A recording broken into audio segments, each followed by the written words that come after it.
Dimanche, c'était la journée nationale du souvenir de la déportation. Lionel Fournier, maire de Romba, Robert Pierran, conseiller régional, et les représentants de la section locale des déportés, internés, résistants et patriotes ont tout d'abord déposé des gerbes de fleurs au pied du monument aux morts.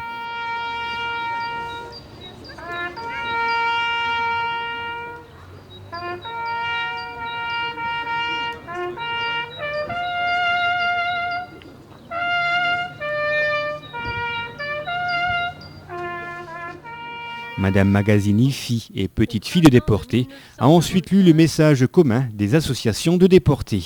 Il y a 65 ans, au printemps de 1945, comme l'écrivit André Malraux, la vraie civilisation, la part de l'homme que les camps ont voulu détruire, triomphait de la vraie barbarie.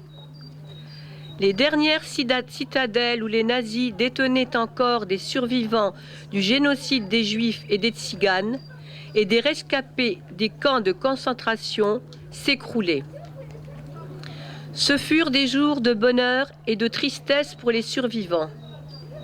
Des milliers de leurs camarades avaient disparu et, au même moment où ils étaient libérés, beaucoup d'autres, emmenés par les SS, agonisaient sur les routes d'Allemagne, dans des évacuations forcées et des marches de la mort qui n'avaient pour but que de supprimer les témoins de la barbarie.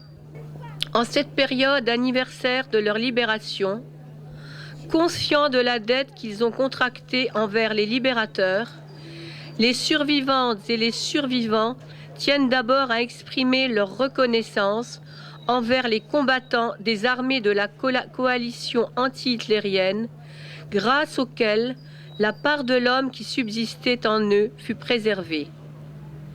En ce jour de mémoire, nous voulons saluer et encourager toutes les initiatives qui vont dans le sens d'un monde de tolérance, de paix, d'amitié et de solidarité entre les hommes et les peuples.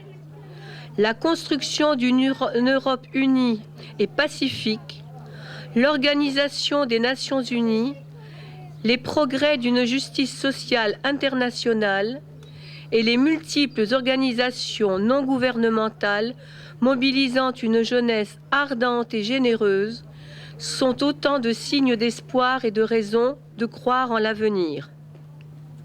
Oui, nous croyons que le printemps refleurira et que l'humanité saura surmonter ses vieux démons, pour autant qu'elle tire les leçons de ses erreurs passées. C'est l'harmonie municipale La Concordia qui a clôturé cette cérémonie du souvenir.